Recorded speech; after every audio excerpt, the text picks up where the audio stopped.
So, good evening, guys. It's another 6 kilometer. Whew. You want to take a look? Just wait. Yes.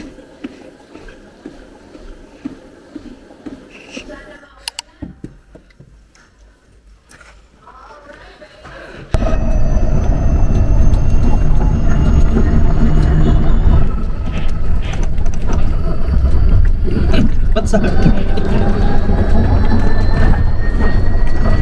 Mga akong pagalang-galang.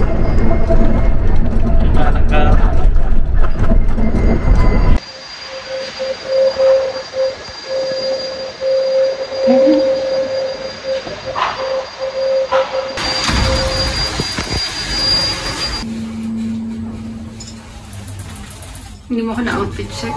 Ako sa New Cebu man.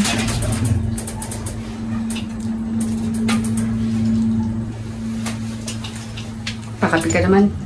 Okay. So, good afternoon, guys. Today is May 5 and it's already 6:30 in the afternoon. It's a chill day lang today kasi wala naman ako masyadong ginawa kaninang umaga kasi kahapon naglinis na ako ng buong bahay namin. Well, actually, hindi buong bahay. Let's say half lang ng bahay namin. Yung naayos ko na maayos. And hindi sana ako lalabas since wala nga ako masyadong ginagawa kaninang umaga. So, I decided na samahan yung mister ko para magpasa ng mga paperworks, hindi. Yung mga papers na kailangan niya.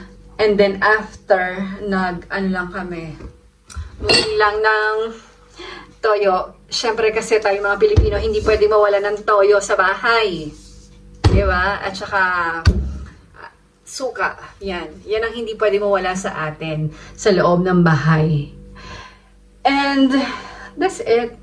Well, look at my blouse. I am wearing my favorite color.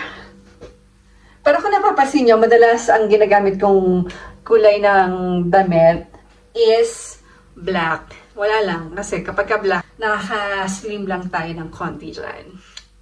Yun lang. Yun lang ang tip ko. Hindi wala tip. Well, actually, fashion tip. Kasi if you want to look, alam mo yun, medyo slim ng konti. Hindi kasi sabing slim ako wear dark clothes. Especially black. But black is not my favorite color Pero karamihan talaga ng mga damit ko is dark color. Kasi nga, mukhang payat kahit hindi naman. Charot! But actually today, magluluto ako ng pesto. Parang, kasi last week ko pa gustong gumawa ng pesto. Kaya lang, yung mister ko kapag ka nagluluto kasi, alam mo yan, yung parang pang isang barangay. Ako kasi kapag ka nagluluto, yung para lang sa oras na to, magluto. Or kung meron mang sumobra, hindi muna ako nagluluto hanggat hindi nauubos yung niluto ko. Ang mister ko kasi kala mo, araw-araw, alam mo yan, fiesta. Oo. Kung napapansin nyo, medyo nagpakulot ako ng light, ng very light. Hindi ako nagpakulot. Ano lang, nilagyan ko lang siya ng product para sa, alam mo yun, para naman maiba. Kasi palagi na lang straight or laging naka ponytail. May iba naman. Nagkulat ang lola mo. Di ba? Sabi kasi nila, mas bagay daw sa akin yung curly hair. Pero hindi ko alam kung magpapa-permanent curl ako sa Pinas. I don't know. Super duper love my hair today. So that's it. Ciao.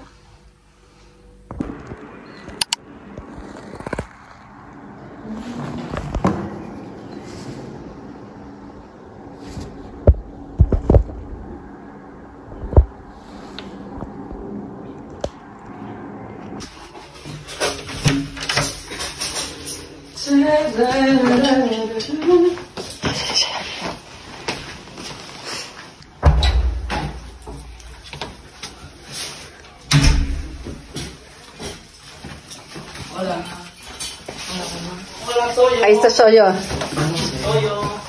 Let's go, sir. Here, come here. Come. Go. Come here. Kusa lang siya. Oh.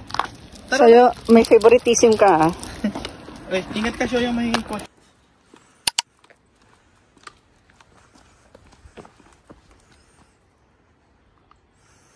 Much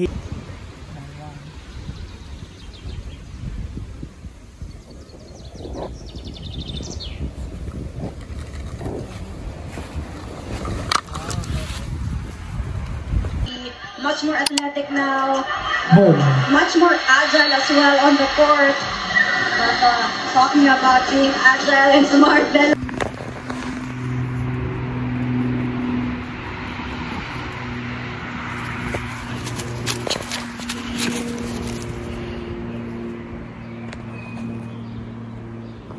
so good morning guys. Today is Sunday, May 11.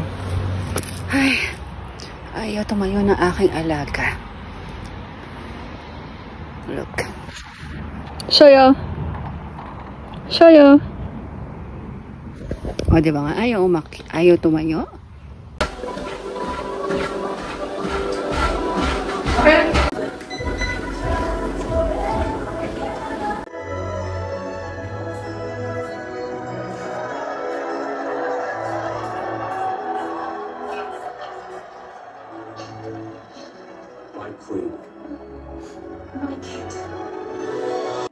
Hola señoritas, it's already 9:45 no, 9:40 in the evening. And kakatapos ko lang mag-wash up. Naglaban pala ng katawan ko kasi sobra akong pinagpawisan after 1 hour. Hindi pala after 1 hour, more than an hour na treadmill. And ginagamit ko pala itong ordinary. Twice a week ko lang siyang gamitin. Wala lang. And bukas nga pala, magso-solo flight ako kasi I need to go back again sa Madrid. Hindi ko pa pala naayos yung mga dadalhin ko bukas na damit. And kailangan kong mag-i-prepare to kasi wala akong hand carry. Bagpack lang ako. Alam mo naman sa pagdating sa Ryanair, bagpack lang talaga. Kinuha ko tong bote sa anak ko and magdadala ko ng ganito. And kasi binabala kong magkulot bukas. Tapos, para sa next day, hindi ako maligo na, hindi ko basain yung ulo ko. Kapag kasi araw-araw kong binabasa yung buhok ko, I mean, kapag ka araw-araw akong naliligo, tapos binabasa ko yung buhok ko, sobrang dami niyang maglagas. Promise. Kaya, every other day kong basain yung buhok ko. Magdadala ko ng ganito. Siguro, 1/4 lang neto.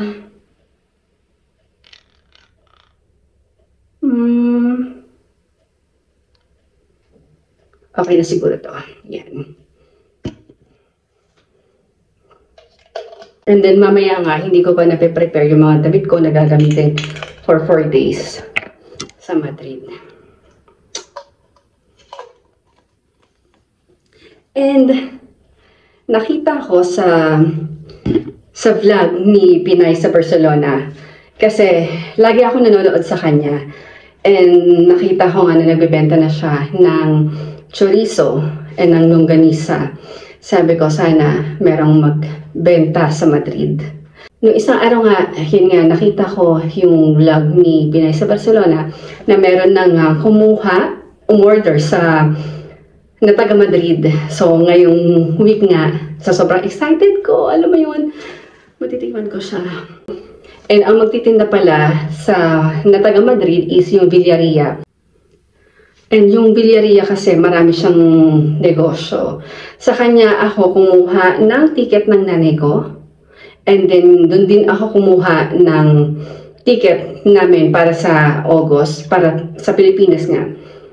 Alam mo yun, sobrang accommodating nila, kaya yun, pupunta ako. Hindi ko alam kung kailan ako pupunta, dadaan sa Villaria para bumili ng chorizo at ng longganisa ni Pinay sa Barcelona.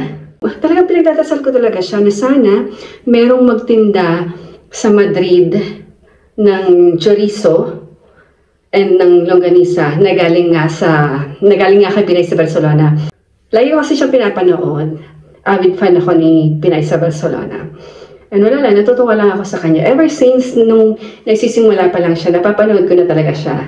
And then natutuwa ako kasi nga dumadami na yung community niya, yung followers niya. And then yung nag-boom nga yung business nila ng mister niya. Dami ko na sinabi, ayusin ko muna after ko nga. Ay, hindi pa pala ako tapos. Hinihintay ko pala matuyo yung mukha ko.